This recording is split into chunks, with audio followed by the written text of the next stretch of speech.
Hey guys, Peter here to do an album review. Today I'm here to tell you all about the debut record from Cult of Lilith, Mara, out September 4th on Metal Blade Records. The album has 8 tracks, 36 minutes in length. For those of you less aware about this band, considering that this is a debut record, these guys are a death metal band, and on this album they threw everything and the kitchen sink at the listener. This is really a unique record. A record that you can't put it in the genre or in a category and try to define it based on that genre or category, because it goes outside of everything I was expecting or everything that I would even remotely cross my mind that could be included in a death metal album. The sound is very diverse. The majority of the bulk, let's put it this way, the bulk of the sound on the album, it's really prog death metal. Huge prog influence into this record, into this band, and how they construct the songs and how they construct the music and how those two elements tied up together. But outside of prog, you're going to get some technical death metal elements, some Spanish flamenco. Yes, you heard me right, Spanish flamenco. Sci-fi elements, classical musical, brutal death metal. All of these elements are going to be at play throughout this record. Not necessarily together on every single song, but each one of them is going to have at least a spot to shine on one of the tracks of the album. This makes the record very inconsistent, and perhaps that's the main consistency of the album. It's its diversity. It's just so unique from track to track. It's just so different from track to track. Like I said before, you can't really put this album or this band into a genre because it just goes outside of everything that you would outline as being the limits of that genre. That's not necessarily a bad thing. I don't mind bands experimenting and going a little bit outside the box and trying different things and seeing what works for their music and what works for their vision. But considering that this is a debut record, perhaps they tried a little bit too much.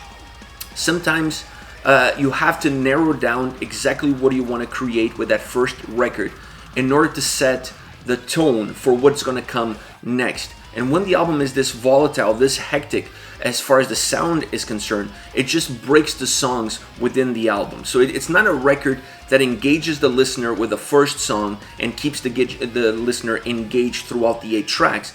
It's an album that really works almost as 8 separate singles. It works as a compilation more than a record, because when you listen to any of these songs, you almost feel like they could be coming out of 8 different bands, because the influences are so unique from track to track that doesn't allow the listener to have a linear path or a cohesive path across all 8 songs. But the dynamic mechanisms are not only there from a musical perspective, they're also there from a vocal perspective, and I like that. That was one of the elements that I really enjoyed, is that they didn't have a one-size-fits-all vocal approach for this record. Because when you have an album that's this musically dynamic, that has these many influences, you have to have a vocal approach that adapts to it. Otherwise, it just doesn't mesh well together. It just doesn't balance well together. If the music is going to be dynamic, the vocals definitely have to be dynamic. So using harsh vocals, clean vocals, brutal, guttural vocals, all of these different elements really enhance the diversity of sound with the diversity of vocal range. So those two elements really paired well with each other. But the diversity was such from a musical side of things that I just felt a little bit disconnected from the record. I'm not necessarily against using some of these elements, like Spanish flamenco, for example, or using some sci-fi elements as part of your intro or outro of a song, or have some technical aspects within a prog track. Sometimes these things work well together, and depends on how you construct the track, and it depends what your vision for that song is. I just felt that they added so many external sources into the record, and not always those sources came in at the right time or with the right transitions. Sometimes it allowed the song to feel broken within itself, never mind in the overall structure of the album, but even within the walls of the song itself. It just felt like I was listening to a song, and then I changed the radio station to another radio station where I caught a little bit of another song, and then I went back to the original radio station to finish off the song that I started.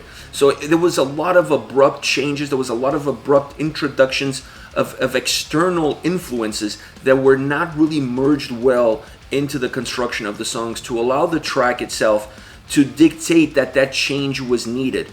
It almost felt like those changes were being forced upon me and not necessarily organic in the way the songs were constructed. So that's my biggest criticism of this album. I felt that they tried too much, and this is a debut record. So perhaps if they had gone with a more, not necessarily simpler approach, but keep those changes, keep those transitions, keep those influences, perhaps down to a few tracks. It would have been a much wiser, smarter move, because you would build a soundscape that becomes your fingerprint soundscape, so that when fans listen to a song, they know exactly what's coming from you and not be so diverse. Having said that, perhaps this is exactly what they wanted, to create an album that doesn't have that fingerprint soundscape, that doesn't have that necessary uniqueness that you can associate with a band, that the only thing you can associate with a band is the different in styles and the different approaches, and their eagerness to go outside of the box and just be super creative. So if that's what they were aiming for, they achieved it. But as far as I'm concerned, it doesn't work for me. I just felt that there was too many moving pieces, and not always those pieces, when they came together, they meshed well with one another. They were colliding more than they were integrating. Now, as far as songs are concerned, I want to start off with Atlas. The clean vocals open up the track and really create a melancholic backdrop. Moving into a more aggressive sound as the song moves along, you start to feel a shift. Not only a shift is happening musically, but that shift is also happening vocally, but still with the clean vocals in mind. And I really like that aspect of this track, which was to keep the clean vocals present in the song, not using them just in the intro and then completely getting rid of them, but keeping them throughout the track, but introducing other styles, other elements of vocals that really make the song a little bit more rich, a little bit more dynamic, creating a better duality within the vocal range and within the vocal approach of the track itself. Finishing with the third vocal approach of the song, because you have three different approaches within this song. The third one is perhaps the one that merges everything together. I felt like there was a merger of heaviness, a merger of sound, and the vocals come in and they just allow the song to close off on a very strong, very demolishing note. Really strong finish for this track, but a track that's very dynamic, that changes musically and vocally. Like I said, there's three different vocal styles, vocal approaches on this song itself. Next, Comatose, a more consistent sounding song, from not only the sound but actually also from the vocals on this track, also very consistent from top to bottom. Not a song that you see as many changes in the vocal approach as you did in Atlas. Atlas was a lot more dynamic musically and vocally. This one is a lot more consistent on both parameters of the song, giving the track a more linear forward approach. And that is important for a song like this. You need to create some bass line, you need to create a road that the track can move and grow upon. So this song has those elements, it has that feel, it really has an interesting fluidity to it. You see later in the track a shift in the vocal style, but it's a break, and it's a break that it's needed. The song is very consistent top to bottom, but even within that consistency, you really need to create some ups and downs. You need to create some peaks and valleys, and they did that with the vocals. They used the vocals more than they used the sound to create those peaks and those valleys. I like that style, I like that approach. It has the guitars also playing an important role in how the song is constructed. I felt that there was a great guitar melody really hidden in the mix that adds a little bit of a dark ambiance to the song. It adds a different atmosphere overall to the way the track comes across. It almost feels heavier because of it, because of the way the guitar layers are put together and all the layers of the sound on this track. This is a very layered track that has a very cohesive feel to it from beginning all the way to the end. Like I said, with the vocals creating a little bit of an up and down feel in terms of the aggression that they have. Last but not least, Profeta Paloma, a faster, more dynamic song than the two previous tracks. It really feels like it's a lot more of a robust track. The drums are absolutely awesome on this song. I love it. I love the heaviness that they have, and I love the consistency that they give to the song. They really create the perfect foundation as far as the heaviness is concerned for the overall track. The vocal range is very dynamic on the song and very wide.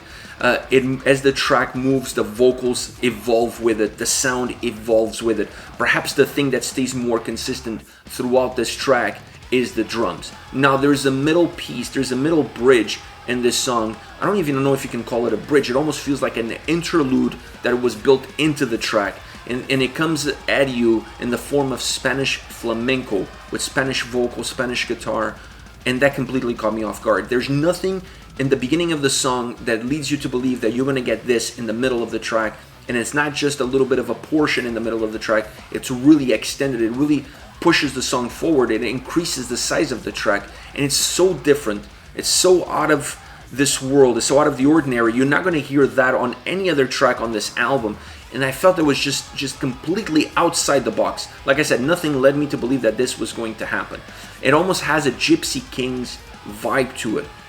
And then it goes back to how the song started. So that's why I say I don't really consider this a bridge, because it's not really connecting the first half of the song with the second half, which that's where the similarities lie. This portion in the middle feels more like an interlude that's breaking the same track into two different pieces. Very interesting idea, very interesting approach, but to me it just felt too much, too long, too out of the ordinary, and it didn't blend in with anything else that was happening.